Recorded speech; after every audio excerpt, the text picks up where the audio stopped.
Hello everyone, welcome to our channel. Today we are doing a new lesson from Longman New Images Next Revised Enrichment Reader Class 8th, the lesson number 4th, A Promise Not Kept, right? This is a very interesting story and let's begin with it. These bold lines will give you the introduction, so I'll be covering the introductory part in this paragraph only. After that we will proceed. A Promise Not Kept is the name. It's an Indian fairy tale, right? Indian fairy tale है ये.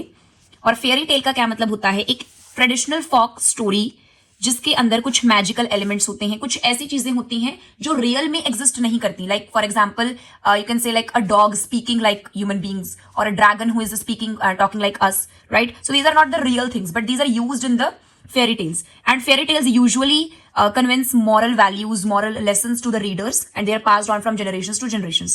So the one that we are going to study is a very famous folk Indian fairy tale that is about Vikram Betal, right? So a promise not kept, promise मतलब वादा. तो इसका मतलब starting with the name of the chapter कि एक ऐसा वादा जो नहीं रखा गया, एक वादा जो पूरा नहीं कर पाए, ठीक है? So कौन सा वादा पूरा नहीं कर पाए? We will be knowing it till the end of the story, and that will definitely create the curiosity in us, right? Now, the connect part is there. Find out about any Indian fairy tale or folk tale from your grandparents or parents and tell the tale to your class. So, from our childhood, our parents or grandparents have told us numerous fairy tales, historic tales, right? So, you may be familiar with the most common, like the very common ones, right? Some are there, some of these are shared everywhere. So, you can share that in your class. This is the connect part. And now talking about the author. So it is Somdev Bhatt. Somdev Bhatt has written this. And firstly, before beginning with the chapter, let us know about the author. Know the author. Betal Pachisi or the 25 Tales of Betal is a collection of tales and legends. Betal Pachisi, Betal, name of the character, and Pachisi means 25. So English translation होगी 25 Tales of Betal. ये tales और legends की old stories, legends means old stories की collection है. Originally it was written in Sanskrit language and these were compiled, these 25 Tales of Betal were compiled means composed or written by a Kashmiri poet named Somdev Bhatt, right? And Betal Pachisi, these tales were also published on DD national TV, right?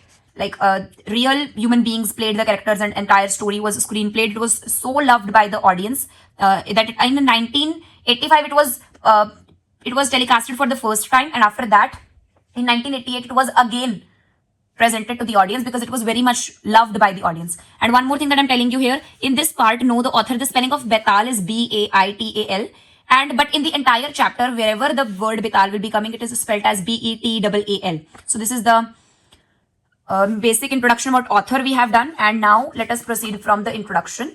अब इस कहानी में होता क्या है? Listen it very carefully, then only our interest will be made and you will understand it nicely. Vikramaditya, a wise king who ruled over the city of Ujjain in the 1st century BC. BC मतलब before the Christ era. ठीक है, आपने history में पढ़े हैं ये social science basically in class 6th BC and CE, that is the Christ era, and then is after that, right? So he promises, Vikramaditya जो है एक बहुत ही वाइस किंग है, राजा है जिसने उज्जैन की सिटी पर रूल करा 1st century BC में. He promises to capture and bring a ghost called Betal to a sage.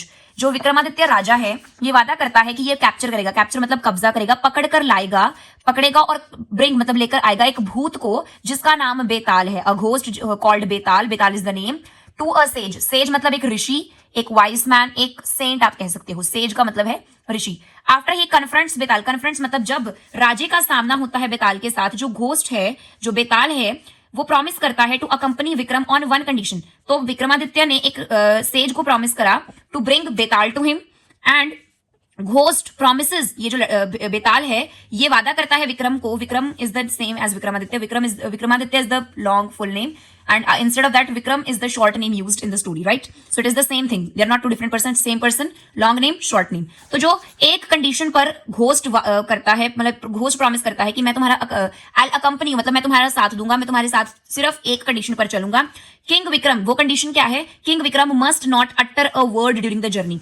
तो जो घोस्ट है जिस जगह से उसको लेकर आना है, एक टैमरिंड ट्री, टैमरिंड मतलब इमली का पेड़, एंशियंट पुराना इमली का पेड़ है, उस पेड़ से उठाकर बेताल को कहां लेकर जाना है? सेज के पास. और ये इमली वाली बात जो है, it is mentioned further in the story, means it's mentioned in a text book, nothing is said from my own side. you'll confront that further. as we turn the pages, right? So अब उसकी जो condition है वो ये है कि पूरी journey के दौरान जो किंग विक्रम है तुम्हें एक भी शब्द बोलना नहीं है. अटर मीन्स बोलना. कॉन्सिक्वेंटली मतलब फलस्वरूप, कॉन्सिक्वेंटली फलस्वरूप a series of compelling short stories are told by Betal to Vikram, and the end of every story has a puzzle which compels King Vikram to break the silence and Betal to fly back to his tree.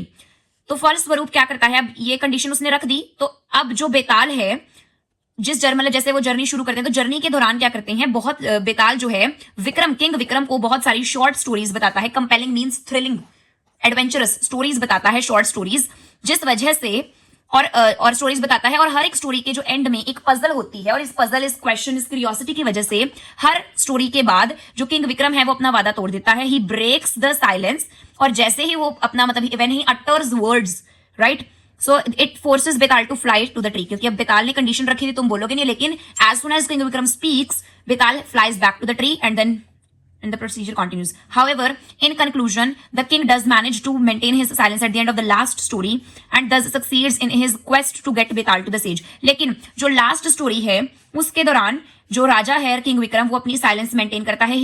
he doesn't speak anything in conclusion in the end of this short story told by narrated by Betal, जिस वजह से वो अपना जो quest पर निकला था कि मैं सेज के पास बेताल को लेकर आऊंगा उसमें पूरा हो जाता है, क्योंकि he has met the condition in the last story that he will not utter any word. Right, now we are beginning with the story. So this is the introduction part. और इस चैप्टर में particularly क्या है कि शुरुआत की जा रही है, हमें पहले तो सीन डिस्क्राइब करा जा रहा है कि एक रात का समय है. पूरा आपको through the words the entire scene, the weather is explained. उसके बाद क्या होता है, जैसे यहां पर इन्होंने बताया इंट्रोडक्शन में कि जो बेताल है वो क्या करता है, शॉर्ट स्टोरीज बताता है. तो इसी तरीके से इस चैप्टर में हमारे पास एक शॉर्ट स्टोरी भी है एक्सप्लेन करी गई, जो कि बेताल बता रहा है विक्रम को उनकी जर्नी में. राइट, और क्या होता है, and as every and it's not the last story. जो ये स्टोरी हमें आगे यहां पर बताई जाएगी ये लास्ट स्टोरी नहीं है, क्योंकि जैसे जैसे हम आगे पढ़ते जाएंगे till the end of this chapter we come to know that Betal flies back to the tree. And why he flies back to the tree? Obviously because King Vikram broke the silence, and this is the proof that it was not the last story. क्योंकि अगर जो story हमें बेताल के द्वारा विक्रम को बताई हुई इस चैप्टर में बताई गई है, अगर वो लास्ट स्टोरी होती तो हमें एंड में क्या बताया जाता कि सेज के पास वो पहुंच गए. लेकिन ऐसा नहीं है. जब आप पढ़ोगे आगे समझोगे तो लास्ट में जो बेताल है वापस अपने पेड़ पर उड़ जाता है. इसका मतलब it was not the last story that was told by Betal to Vikram. तो लास्ट से प्रिसीडिंग जितनी भी थी उनमें से कोई एक शॉर्ट स्टोरी है जो हमें यहां बताई गई है. पहले आपको डिस्क्राइब करा गया है शॉर्ट स्टोरी स्टार्ट करने से पहले पूरा scenario along with the pictures. So let's begin. It was a dark moonless night and rains were breaking out in intervals. रात का समय था, बहुत अंधेरा था, moonless night थी, मतलब चांद नहीं था आसमान में दिख रहा, और जो रेन थी, बारिश जो थी, it was breaking out in intervals. Intervals मतलब थोड़े थोड़े गैप में, कि कुछ देर बारिश हुई फिर रुक गई, फिर थोड़ी देर बाद फिर हुई, इस तरीके से. Gusts of wind shook the trees. Gusts मतलब झोंके, हवा के जो झोंके थे वो पेड़ों को क्या कर रहे थे, हिला रहे थे. शूक मीन्स हिलाना, पेड़ों को हिला रहे थे. तो इस चीज के साथ आप इमेजरी यहां आप इमेजिन करो कि जैसे जैसे मैं पढ़ रही हूं आप समझ रहे हो. Imagine the scenes happening in your mind, right, because that will connect you to the part we are reading.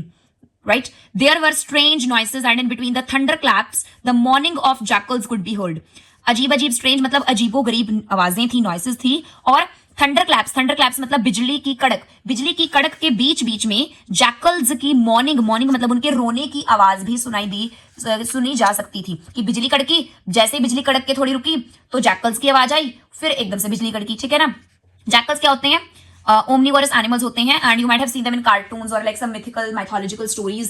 Right, वो लाइक सीन जैसे पहाड़ी के कोने पर और एक चट्टान के कोने पर है ना, वो बिल्कुल लाइक दे वो मतलब अपना वो फेस बिल्कुल ऊपर की तरफ करके they make long crying sound. So they are the jackals. Right, flashes of lightning revealed fearsome faces and there was strange and mysterious giggling of the spirits of the night. तो जैसे ही जो lightning बिजली कड़कती थी तो जो उसकी जो चमक होती थी ना, उस बिजली की चमक की वजह से कुछ डरावने फियरसम चेहरे जो थे रिवील होते थे. कि एकदम से बिजली कड़की, बिजली चमकी, और उस लाइटनिंग की जो रोशनी है उसमें you are seeing some fearsome faces. और एंड देयर वॉज स्ट्रेंज, और हर तरफ अजीबो गरीब मिस्टीरियस गिगलिंग की आवाजें थी. गिगलिंग मतलब डरते हुए हंसना. ठीक है ना, मतलब अजीबो गरीब हंसने की आवाजें थी. किन की आवाजें थी वो?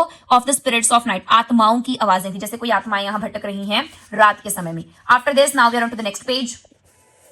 सो here we are having, in spite of such a fearsome atmosphere the brave king Vikramaditya did not swerve a bit.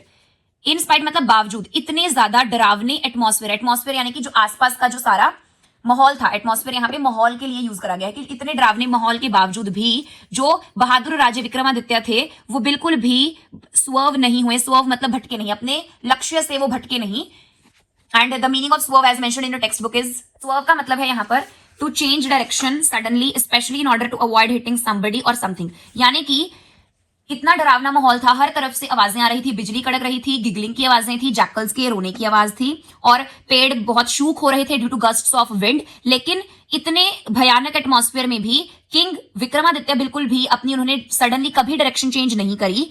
और मतलब ये आप ऐसे इमेजिन कर सकते हो, इतने डरावने माहौल में वो चल रही हैं तो कहीं से आवाज आ रही, एकदम से हमारे बॉडी का रिफ्लेक्स एक्शन होगा, हम उस तरफ मुड़ेंगे और या फिर या किस चीज को हम एकदम से एक्सीडेंटली हिट कर जाते हैं। लेकिन ऐसा ब्रेव किंग विक्रमादित्य ने बिल्कुल भी नहीं करा, वो बिल्कुल भी नहीं भटके किसी भी आवाज को लेकर, या उन्होंने कोई अपनी डायरेक्शन नहीं बदली। Nothing was there that caused him to like caused him fear or a frightening effect in him, right?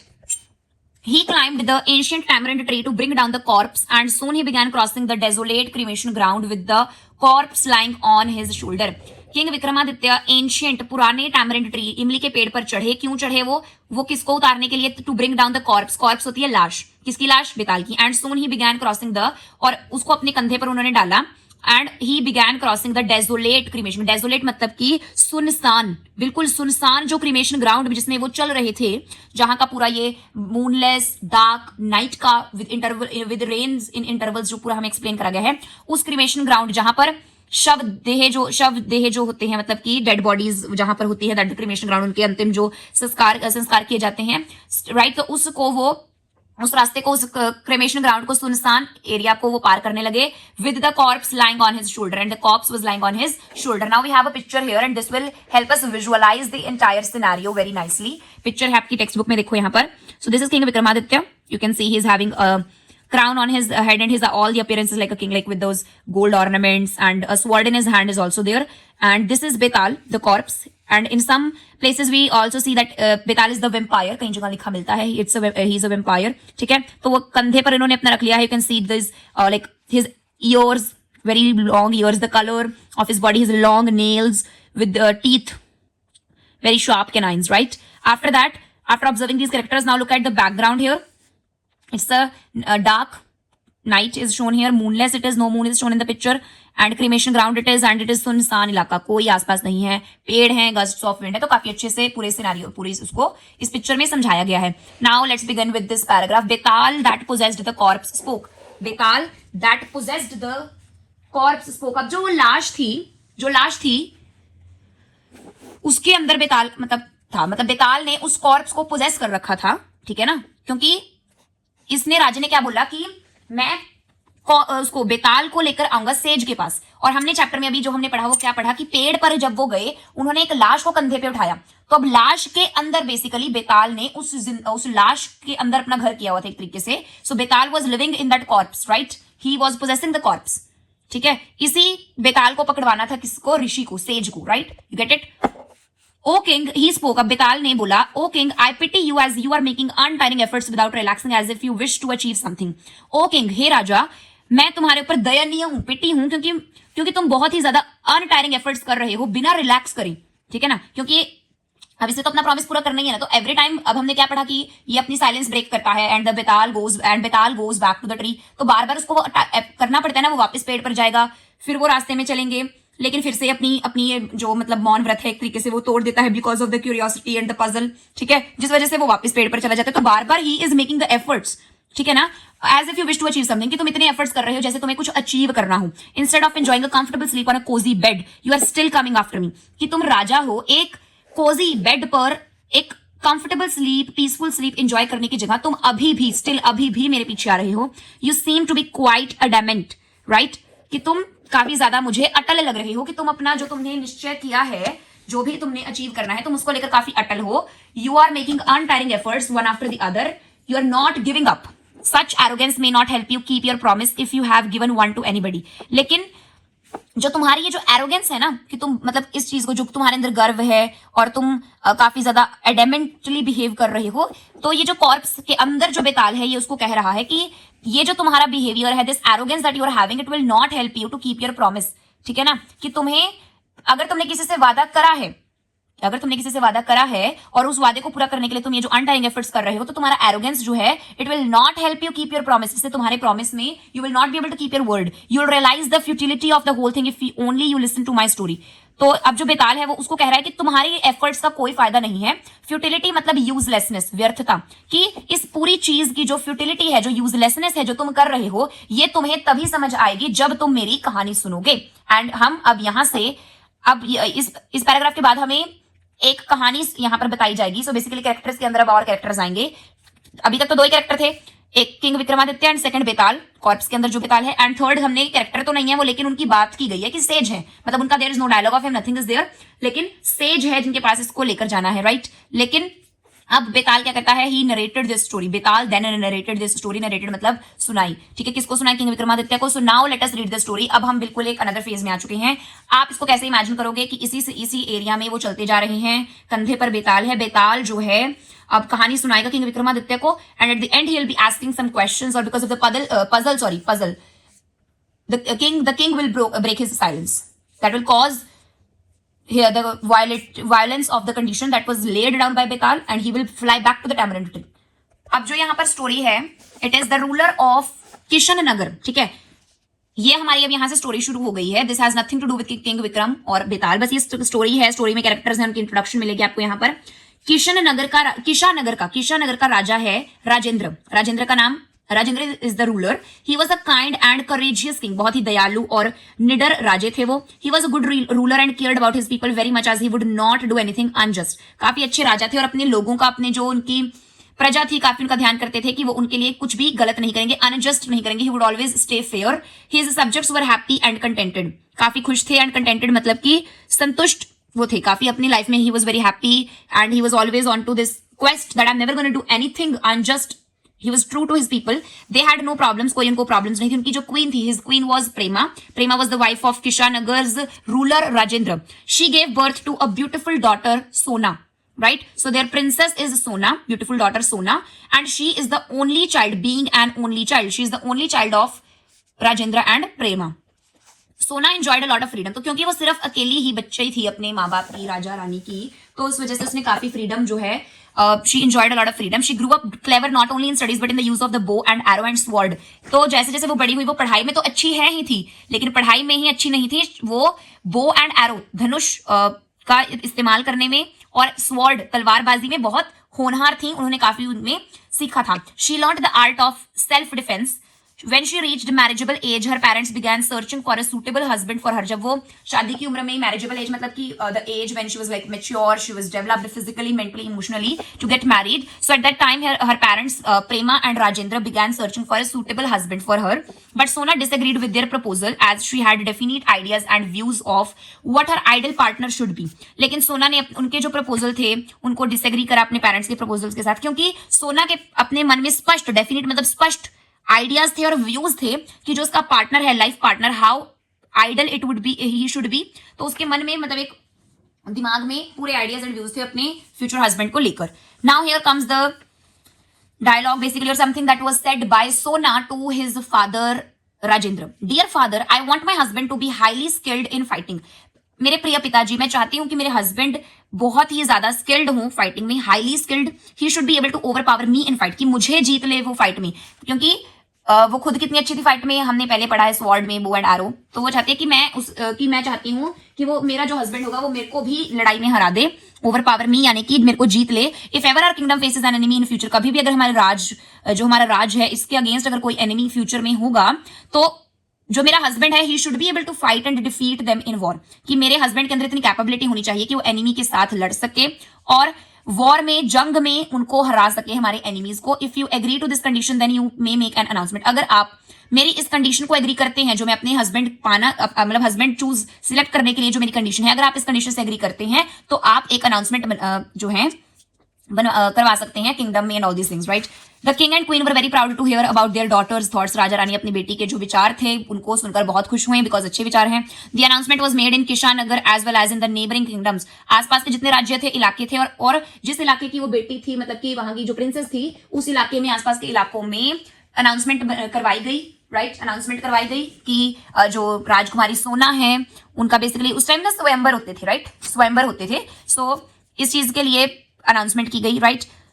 अब यहाँ से आगे स्टार्ट होता है कि अब बहुत सारे जो प्रिंसेस हैं अलग अलग राजभागों के राजपाट के वो आने लगते हैं। And let us see now what happens, right? Many suitors came forward to accept her challenge as they also knew that Sona being the only heir, they would have complete sway over the kingdom once they married her. बहुत सारे जो suitors थे यानी कि विवाह प्रस्तावक, suitors means a man who seeks marriage, a man seeking marriage. स्वयंवर में बहुत से मैन ने भाग लिया, बहुत सारे जो थे प्रिंसेस बेसिकली और males they accepted her challenge. क्यों? कईयों के मन में क्या विचार था? अब यहाँ पर सबके पर्सपेक्टिव्स अलग थे। सबसे पहला पर्सपेक्टिव था उन लोगों का कि वो कुछ सम सूटर्स वर देयर जिनको ये था कि हमारा पूरा मतलब किंगडम पर राज आ जाएगा। कैसे? क्योंकि जो सोना थी उन्हें पता था कि सोना जो है वो अपने माँ बाप की इकलौती बेटी है। She is the only here मतलब जिसको पास होगी आगे पूरा संपत्ति राजभाग। तो अगर इनकी शादी हो जाए सोना से तो क्योंकि वो अकेली है अपने मतलब she is the only child, तो पूरा जो किंगडम है that they would have the complete sway over the kingdom once they married her. Sway means उनका राज्य पर पूर्ण अधिकार होगा, ठीक है ना, क्योंकि पूरा राजभाग इसी का है after her parents. So if they marry so they would be the, क्योंकि अब उनकी वाइफ बन जाएगी सोना तो उनका भी वो उनका राजभाग हो जाएगा। तो कुछ लोगों ने इस मंशा को लेकर अपना वहां पर प्रस्ताव दिया, right. Many man also considered हर एन इंफीरियर, कई आदमियों ने उसको इंफीरियर लो समझा। कंसिडर्ड मतलब समझा, सोचा। इंफीरियर यानी कि लो, उसे समझा कि लो है ये, she is inferior and we are superior. और वो आगे लाइन कंटिन्यू है, इंफीरियर फाइटर समझा due to her gender and decided to belittle her in front of the people of her kingdom. कईयों ने सोचा कि ये तो एक लड़की है तो ये हमारे मुकाबले में नहीं कर सकती जेंडर की वजह से, मींस जेंडर डिस्क्रिमिनेशन की वजह से। और कईयों ने समझा कि मतलब बिकॉज ऑफ हर जेंडर उन्होंने समझा कि I mean they basically you can say some men judged the book by its cover, right. तो उन्हें था कि हमारे मुकाबले में ये नहीं कर सकती तो हम इसके साथ लड़ाई करेंगे, जीत तो लेंगे ही इसको हम, और उसके साथ साथ जब ये हार जाएगी तो हम इसको इसी के लोगों के सामने मतलब इनके किंगडम की प्रजा के सामने we would belittle princess Sona. Belittle मतलब उसको छोटा नीच दिखाएंगे, right. So basically they had some male ego, not some entire male ego right there. But when the suitors met Sona face to face, पहले तो जब तक सिर्फ उन्होंने अनाउंसमेंट सुनी और अपने डिसीजंस लिए तब तक उनके विचार अलग थे। जब आमो सामने पहुंचे सोना के, so they got reality check, right. They realise it was not that easy to defeat her, उन्हें रियलाइज हुआ इतना आसान नहीं है इसको हराना। She was a swordsman par excellence. Par excellence का आप ध्यान से मतलब समझेंगे, आपकी टेक्स्ट बुक में मेंशन्ड है यहाँ पर। From French better than all the others of the same kind. Par excellence जो है ना ये फ्रेंच से लिया गया वर्ड है। इट मीन्स कि उस सेम काइंड के या बेसिकली सेम कैटेगरी के जितने भी स्वर्ड्समैन थे ना उन सबसे वो बेटर थी। तो जो सबसे बेटर है उसको डिफीट करना इतना आसान नहीं होता, right. And her skills were unmatchable. Every one of the suitor was routed by Sona, and they had to go back disappointed. Routed का मतलब है defeated completely in a competition or battle. Routed मतलब बिल्कुल अच्छे से किसी battle में किसी कंपटीशन में जब हरा दिया जाए तो that is ROUTED, right? तो उनको हरा दिया गया and they had to go back disappointed. She battled with the suitors one after another and defeated them all. एक के बाद एक सबके साथ उसने लड़ाई लड़ी, सबको हराती गई। One among the suitors was Uday Verma, the prince of Ayodhyapuri. सभी मतलब जो वहां पर आए थे स्वयंवर में उन सबके बीच में एक था उदय वर्मा राजकुमार था अयोध्यापुरी का। He watched the fight every day by joining the crowd. He carefully watched how Princess Sona fought and the different strategies she adopted to meet the method of fighting followed by each prince. तो अब ये sweater थे लेकिन अब कई दिनों तक चलो वहां पर ये पूरा स्वयंवर हुआ, you know everyday it happened, everyday suitors came, she defeated, they went disappointed. तो जो उदय वर्मा था prince of Ayodhyapuri, he would everyday sit in the audience, he joined the crowd and he watched very carefully, observed princess Sona really very carefully that how she is fighting, how she is using the sword and what were the strategies that she has adopted. So observation उन्होंने वहां पर crowd में बैठकर करी। One day he could not control himself when he saw a particular way she used the sword. अब देखो जिनको sword चलानी मतलब those who know how to basically attack with the sword or defend with it, so they can like understand a little कि कई कुछ वार एक तरीके से इस तरीके के होते हैं जिनको देखकर जो योद्धे बेसिकली होते हैं the fighters they can't stop appreciating the other person, you know बहुत हम मेस्मराइज हो जाते हैं। जैसे कई बार आप you can imagine in a way if you are playing a game, आप किसी के साथ भी खेल रहे हो और if you are just seeing a game जो आपको देखनी बहुत पसंद है and then you suddenly see so skilled person playing the game so nicely, या कोई मूव कैसे वो करते हैं, beat an indoor outdoor anything game, कि आप रोक नहीं पाते अपने आप को, you are appreciating that them. So वही उन्होंने देखा, एक पर्टिकुलर वे में प्रिंसेस ने यूज करी स्वॉर्ड, जिसको देखकर वो अपने आप को कंट्रोल नहीं कर पाए। He got up and shouted bravo in appreciation and encouragement, क्योंकि प्रिंस जो था वो तो खुद भी एक योद्धा था ना, क्षत्रिय था, तो एकदम से वो खड़े हुए, शाउट हुए, ब्रेवो उन्होंने ऑडियंस में से बोला, राइट, एप्रिशिएट करा, एनकरेजमेंट, बढ़ावा दिया रानी प्रिंसेस को। Sona turned to look at him, wondering who he might be, who could understand the intricacies of each and every stance and step during the fight. तो सोना ने आवाज सुनी, उनकी तरफ वो मुड़ी और काफी सोना के मतलब शी वॉज बेसिकली वंडरिंग कि ये कौन है ऑडियंस में से जिसने इंट्रिकेसीज को समझा, कॉम्प्लेक्सिटीज को समझा, of each and every stance मतलब मुद्रा, स्टेप जो मैं कर रही हूँ फाइट के दौरान उसने, कौन है ये जिसने उसको समझा और मेरे को अप्रिशिएट करा basically. But among such a large crowd she could only get a glimpse of him, थोड़ा सा ही मतलब she just got a glimpse of him, right, because the audience was large. Now in a few days Uday Verma had learnt all her strategies and was ready to fight with her. He announced his intention to the king and queen. तो कई दिनों तक observe करने के बाद, अब just by observing he learnt every strategy, every step, every complexity that Princess Sona was using against the different suitors. So Uday Verma had learnt it, and after learning all that he presents his intentions, अपना इरादा राजा और रानी के सामने वो रखते हैं कि मैं भी I want to be the part of this swamber. ठीक है, now let's see what happens. And before the next paragraph, on the next page, we are having this picture which is very nicely visualizing the text. ठीक है, तो आप देख सकते हो सिपाही हैं, राज दरबार में होते हैं, right? This is Princess Sona, sword, suitors, one after the other coming. तो एक दिखाया गया है, उनके पास भी sword है, sword का जो fight है that is going on, and in the background we can see the crowd, right, cheering for the princess and all these things are going on.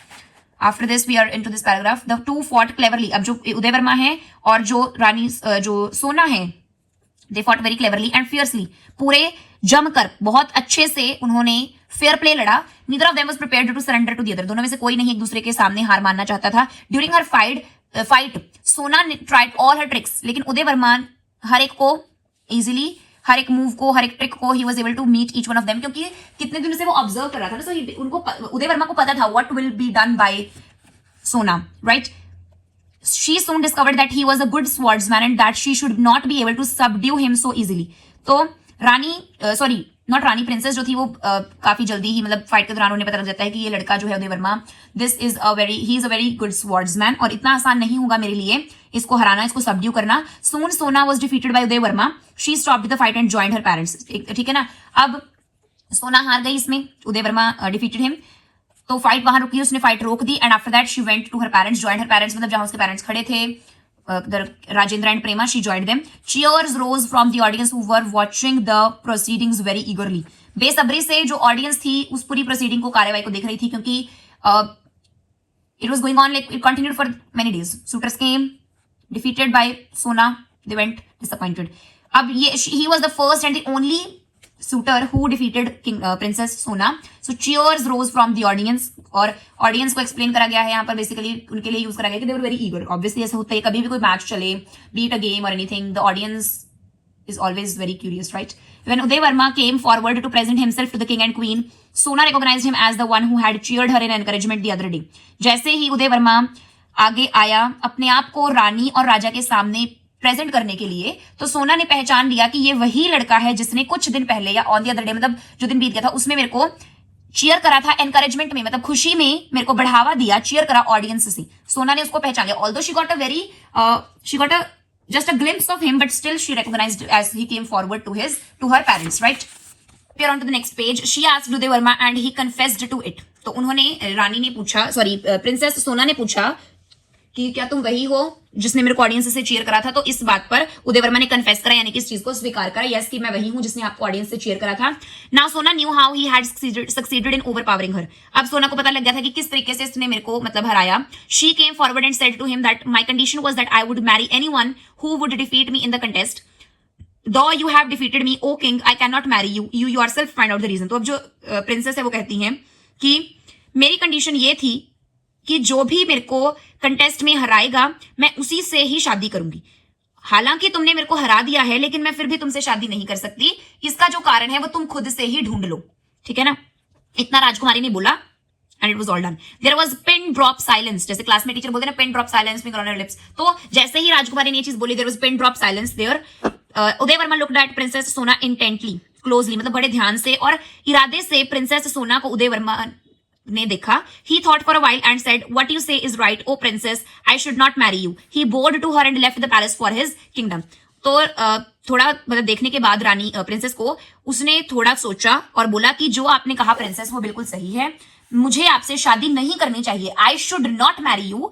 उसने फिर क्या करा, राजकुमार उदय वर्मा ने जो अयोध्यापुरी का राजकुमार था, ही बोर्ड टू हर, उसके आगे वो झुके राजकुमारी के आगे. और पैलेस मतलब जो इनका पैलेस था, सोना का जो पैलेस था जहां पर ये कंटेस्ट चल रहा था, वहां से वो निकल गया अपने राज की तरफ, अपने किंगडम की तरफ. The king and queen were surprised over their daughter's decision. तो ऑब्वियसली सरप्राइजिंग तो है ही, जो कंडीशंस ले की गई थी कि जो हराएगा उससे शादी होगी, that was not fulfilled, right. मतलब कि अब at the end she is saying I am not gonna marry this person. According to the conditions set by her, the winner of the contest would win her hand in marriage. ठीक है, यही Sona had herself laid down the rules, यही rules उसने लेकर थे. She had been defeated in a fair battle with Uday Varma, but now she was not ready to marry him. अब जितने भी वहां सूटर्स आए, only Uday Varma was the one to defeat her, and battle भी जो हुई वो उनके बीच में फेयर हुई थी. देयर वाज नो चीटिंग और any, nothing was wrong. It was a fair battle, it was a fair play. लेकिन अब वो उनसे शादी करने के लिए तैयार नहीं है. So this was something that surprised over the king and the queen. What surprised them both was that Uday Verma too had meekly accepted her decision, saying he could not possibly claim her hand. How peculiar. अब और जो उनके लिए surprising था, जिस चीज ने और सरप्राइज उनको करा राजे और रानी को, प्रेमा एंड राजेंद्र को, कि जो उदय वर्मा है जिसने जीता है हमारी बेटी को स्वयंवर में, मतलब जीता है, मतलब जो प्रपोजल को जीता है बेसिकली, लेकिन उसने भी कितने मीकली, कितनी आराम से उसके रिस्पेक्टफुली हमारी बेटी के डिसीजन को एक्सेप्ट करा. कि एक तो जिसने स्वयंवर जीता विद फेयर बैटल, वो भी जो है हमारी बेटी के डिसीजन को मानता हुआ यहां से चला गया. और उसने भी यही बोला कि वो भी saying he could not possibly claim her hand, कि उसने यही बोला कि I should not marry you, है ना, कि मैं तुम्हारा हाथ नहीं क्लेम कर सकता, कि I can not say this thing right here कि मैंने I have defeated you so I deserve to be your husband. ऐसा ना तो उसने बोला, और हमारी बेटी के डिसीजन को उसने रिस्पेक्ट करा. तो ये चीज उनके लिए काफी मतलब आश्चर्यचकित करने वाली चीज थी कि ऐसा कैसे हो सकता है. How Prince who won in the battle did not claim for their daughter's hand. How peculiar. कितना विचित्र है, क्योंकि किसी ने कोई चीज जीत ली हो, be it an opportunity, why would he or she leave it, right?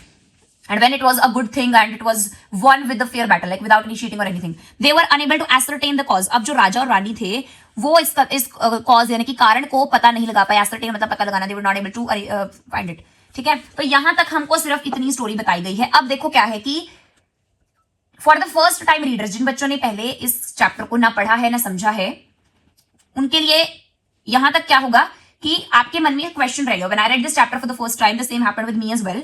यहां तक पढ़ा तो मन में सवाल रह गया कि क्यों, क्यूरियोसिटी रह गई कि why Uday Varma did not marry Sona, why both of them accepted not to marry each other, although everything went according to the rules laid down by the princess. अब यही चीज जो है यहां पर आपको समझनी है कि जो बेताल स्टोरीज बताता था किंग विक्रमादित्य को, ही always left curiosity in the end.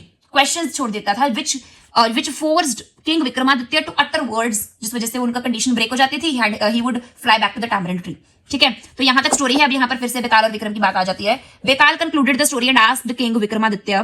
बेताल ने स्टोरी कंक्लूड करी और पूछा किंग विक्रमादित्य को, O king, I have a few doubts, कि मेरे मन में कुछ आशंकाएं हैं. तो I think Sona was proud of herself that she was an expert in warfare and that's why she announced that she would marry only whoever defeated her, didn't she. ठीक है ना. तो अब बेताल कहता है कि मुझे राजा, मेरे को ऐसा लगता है कि सोना अपने आप को ऊपर बहुत प्राउड थी, वो बहुत गर्व था उसे अपने ऊपर कि वो एक एक्सपर्ट है युद्ध में, वॉरफेयर मतलब युद्ध में बहुत एक्सपर्ट है, जिस वजह से उसने अनाउंसमेंट करवाई कि जो भी उसको हराएगा वही उसके साथ शादी कर पाएगा. तो इस बात से हमें ये पता लग रहा है कि वो अपने आप से बहुत प्राउड थी. ऐसा वो बोलकर उससे पूछ रहा है, didn't she, like basically he is questioning कि Vikramaditya. She scored innumerable victories over one prince after another and was becoming more and more arrogant. हमने क्या पढ़ा कि जैसे जैसे suitors आते रहे, प्रिंसेस आते रहे, वो सबको हराती गई, राइट. तो उसने, अब जो बेताल है वो बोल रहा है कि उसने इनन्यूमरस, असंख्य जीतें हासिल करी, एक राजकुमार के बाद फिर दूसरे पर, फिर दूसरे के बाद फिर तीसरे पर. ठीक है ना. और जिस वजह से वो और उसके अंदर मतलब एरोगेंस आ गई कि मैं तो युद्ध में एक्सपर्ट हूं, nobody is better than me. Then came Uday Varma who succeeded in overpowering her. उसके बाद उदय वर्मा आया जिसने उसको हरा दिया. However she didn't keep her word. लेकिन जैसे ही उदय वर्मा ने उसको हराया तो उसने अपनी जो कंडीशंस खुद ले करी थी, अपना वर्ड उसने नहीं रखा. She did not obey, she didn't keep her word. Why do you think she refused to marry the prince despite his victory over her. Prince Uday Varma ने जीत हासिल करी बैटल में। लेकिन फिर भी आपको क्या लगता है क्यों प्रिंसेस सोना ने रिफ्यूज करा to marry Uday Varma? It was all because of her arrogance wasn't it? अब ये बेताल कहता है कि ये शायद सब उसकी गर्वता की वजह से, उसकी एरोगेंस की वजह से ही है क्या? तो मुझे ऐसा लगता है, मतलब basically he is saying something and then questioning about it to King Vikramaditya. If you know the answer to my question, then speak out. If you don't, then I warn you that your head will be blown to pieces. अब बेताल कहता है कि अगर तो तुम्हें मेरे question का answer पता है, जो क्वेश्चन जिसने ऊपर पूछी हैं, तो बोलो, then speak out. But if you do not know, if you don't, अगर तुम नहीं बोलोगे, तो मैं तुम्हें पहले ही वार्न कर रहा हूं कि तुम्हारा सिर ब्लोन इनटू पीसेस, मतलब सिर के टुकड़े टुकड़े कर दिए जाएंगे। ऐसा उसने कंडीशन लेकर दी कि मेरे सवाल का आंसर पता है तो मुझे बताओ, और अगर तुम नहीं बताओगे तो तुम्हारे सिर के टुकड़े टुकड़े कर दिए जाएंगे। King Vikramaditya pondered over Betal's questions. Pondered मतलब विचार करना, to think deeply about something. King Vikramaditya ने बेताल के क्वेश्चंस के बारे में पॉन्डर करा, सोचा, विचार करा। He said I don't think Sona was arrogant. अब वो ही मींस किंग विक्रमादित्य, वो बोलने लगे ये मुझे नहीं लगता सोना एरोगेंट थी। Though she had set the conditions for her marriage, she refused to marry Uday Varma. हालांकि उसने कंडीशंस खुद से मैरिज की रखी थी, लेकिन उसने उदय वर्मा से शादी करने के लिए इनकार कर दिया। Although this is true, it doesn't make her arrogant. हालांकि ये बात सच है that she did not keep her word and she didn't follow, she didn't basically did what she said. But ये करना उसको एरोगेंट नहीं बनाता। मतलब अगर उसने अपना वर्ड नहीं रखा, अगर if she refused to marry Uday Varma in spite of being defeated by him, it doesn't mean that it doesn't make her arrogant. If we think deep, we can find out what had prompted her to take such a stand. अगर हम ध्यान से deeply सोचें तो हमें पता लग जाएगा कि किस चीज ने प्रॉम्प्ट करा, प्रॉम्प्ट मतलब प्रेरित किया प्रिंसेस सोना को कि इस तरीके का स्टैंड बोले कि उसने रिफ्यूज कर दिया, right? She certainly was one who would keep her word. हालांकि वो एक ऐसी राजकुमारी है जो अब हमें श्योर है था, श्योरिटी है that she would keep her word. Unlike other princess, Uday Varma did not go for a fight with her straight away. Instead, he sat in the crowd and watched her fighting, and in between he had studied all the strategies that she had adopted while fighting, just as a disciple would learn from his guru. तो वो कह रहे कि बाकी राजकुमार जो थे वो तो एकदम से आए, दे केम स्ट्रेट टू द बैटलफील्ड, और वहां पर उन्होंने लड़ाई लड़ी, वहां से वो हारे and Sona won and they left disappointed. लेकिन उदय वर्मा बाकी राजकुमारों की तरह नहीं मैदान में आया। Before coming for the fight he sat in the audience, ठीक है ना? वो ऑडियंस में, क्राउड में बैठा, उसने ध्यान से ऑब्जर्व करा, राजकुमारी को लड़ते हुए देखा, और इस दौरान उसने सभी स्ट्रैटेजीज को सीख लिया जो वो यूज करती है, जो अडॉप्ट करती है लड़ाई के टाइम पर। उसने सीखा, बेसिकली वहां बैठकर ऑब्जर्व करके सीखा।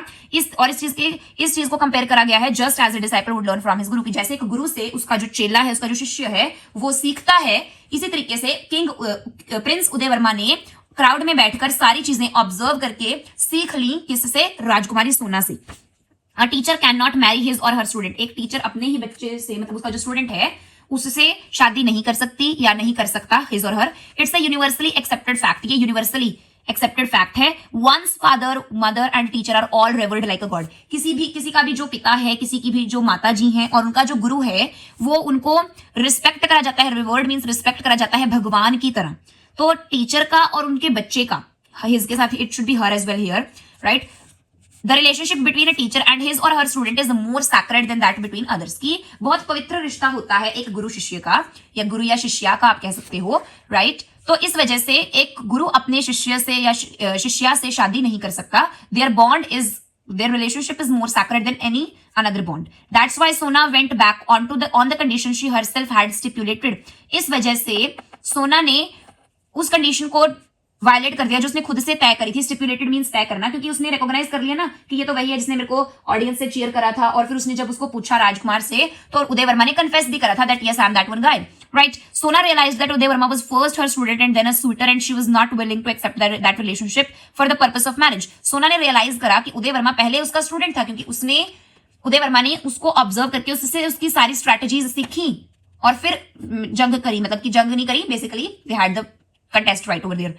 एंड उसके बाद, पहले वो उसका शिष्य है, उसके बाद उसके लिए वो स्वयंवर का सूटर है। इस वजह से जो प्रिंसेस सोना थी, वो इस रिलेशनशिप को मैरिज के पर्पस के लिए एक्सेप्ट करना नहीं चाहती थी। शी वाज नॉट विलिंग, वो इच्छुक नहीं थी कि अब मेरा रिश्ता और इसका रिश्ता तो एक शिष्य और गुरु वाला रिश्ता है, तो मैं इस रिलेशनशिप को मैरिज के पर्पस के लिए नहीं एक्सेप्ट करना चाहती। on to the last page here. Uday Verma too thought on the same lines and realized that he could not marry Sona because she was like his teacher. Uday Verma जब उन्हें राजकुमारी ने बोला ना कि तुम अपने आप कारण ढूंढ लो, find the reason yourself, तो उदय वर्मा ने भी थोड़ा सोचा और उसके बाद वो बो करके वहां से चला गया. एंड ही सेड कि yes I should not marry you, right? We read it a few minutes back. तो उदय वर्मा ने भी सेम लाइंस मतलब इन्हीं चीजों को सोचा कि ये तो मेरी जो सोना है, she is first my teacher and then later I became her suitor, right? तो इस वजह से उसने भी इस चीज को रियलाइज करा कि मैं सोना से शादी नहीं कर सकता क्योंकि वो मेरी टीचर की तरह है. He respected the wishes of his teacher. और एक स्टूडेंट होने के नाते उदय वर्मा ने अपनी टीचर की विश इच्छा को रिस्पेक्ट करा. That's why he decided not to press his claim to her hand. इस वजह से उसने जीते हुए स्वयंवर में भी जो है अपना क्लेम नहीं करा कि yes I am now going to marry Sona, क्योंकि she was her teacher first and that is why he respected the wishes of his teacher. So he became an obedient student here. Betaal knew that the king would not be able to refrain from answering his questions. अब बेताल को तो पता था कि वो जो राजा है मेरे, अच्छा यहाँ इसको पढ़ने से पहले हम यहाँ तक पढ़ चुके हैं कि जो क्यूरियोसिटी हमारे माइंड में भी थी अब वो यहाँ पर खत्म हो चुकी है कि why Sona and Uday Varma didn't marry each other, right? अब इसके बाद यहाँ पर कंक्लूजन आ चुका है कि बेताल को पता था कि किंग जो है वो रिफ्रेन नहीं कर पाएगा, अपने आप को रोक नहीं पाएगा उसके सवालों का जवाब देने से. As soon as he heard the answer he glided back to the ancient tree cackling in glee. जैसे ही उसने आंसर सुना कैसे सुनाया आंसर, मतलब सुना basically the king uttered words, तो वो सरक गया back to the ancient tree, glided धीमे धीमे बहकर, ठीक है, क्योंकि वो कॉर्प्स के अंदर था ना, this one person, Betaal not person, ठीक है ना, तो वो वापस धीमे धीमे उड़ता उड़ता सरक गया अपने एंशिएंट ट्री पर. कैकलिंग इन ग्ली, कैकलिंग मतलब चिल्ला रहा था, ग्ली मींस जॉय, खुशी में कि yes I have escaped from this person. Vikramaditya drew his sword and went after Betal. Vikramaditya ने अपनी तलवार खींची, बेसिकली जैसे जिਵੇਂ तलवार ਨੂੰ ਬਿਆਨ ਚੋਂ ਕੱਢੀ ਦਾ ਹੈ, ठीक है. So Vikramaditya drew his sword and went after Betal, और वो बेताल के पीछे भागा क्योंकि उसको तो अपना प्रॉमिस पूरा कर रहा है ना, he has to take Betaal to the sage. So this is by Somdev Bhatt. We have already read the author. New words to know is the next part that we are having, right? Some we have studied, but the others which are left I should read them for you. Desolate, so we have done. Desolate means a place that is empty and without people. एक ऐसी जगह जो खाली है जहां लोग नहीं है. Making you feel sad or frightened, जो आपको sad feel करवाए और आपको डरा दे, बेसिकली ऐसी जगह को हम desolated जगह कहते हैं. Futility means having no purpose because there is no chance of success, ठीक है, क्योंकि वहां पर कोई चांस ऑफ सक्सेस ही नहीं है, कोई पर्पस नहीं है, क्योंकि कोई पर्पस नहीं है क्योंकि आपको पता है कि कोई सक्सेस का चांस ही नहीं है, ठीक है. Routed, defeated completely in a competition or battle, we have done this. Stands, the way in which somebody stands specially in a contest or sport. Stands एक तरीका जिसमें हम खड़ते हैं, मतलब द वे ऑफ स्टैंडिंग जिसमें हम किसी कंटेस्ट में किसी स्पोर्ट में खड़ते हैं. So way of standing, right? It's a vocabulary used for standing. Next is ascertain, to find out the truth or correct information about something. किसी चीज के बारे में सच जानना या उसके बारे में करेक्ट इन्फॉर्मेशन पता करनी. तो राजा और रानी पता ही नहीं कर पाए क्या कारण था ट्रूथ, राइट, कि क्यों मना कर दिया हमारी बेटी ने marrying Uday Verma, and why Uday Verma also did not deny her wish. Next is pondered. Pondered means thought about something carefully for a period of time, कुछ टाइम के लिए किसी चीज के बारे में केयरफुली ध्यान से सोचना. Stipulated, last, stated clearly and definitely that something must be done or how it must be done, ठीक है. क्लियरली और डेफिनेटली स्पष्ट रूप से बता देना कि किस चीज की कोई भी पर्टिकुलर काम है या कोई भी चीज है कैसे आपने उसको करना है और हाउ इट मस्ट बी, कैसे वो होना चाहिए. After this brain wave is there. The famous television series Vikram और Betaal aired in the year 1985 on DD National. I was telling you about this, right? तो ये 1985 में DD National पर एयर हुआ, मतलब कि वहां पर चला basically. Due to its popularity it was telecast again, it was telecast in 1988 again. 1988 में फिर से इसको टेलीकास्ट करा गया, राइट?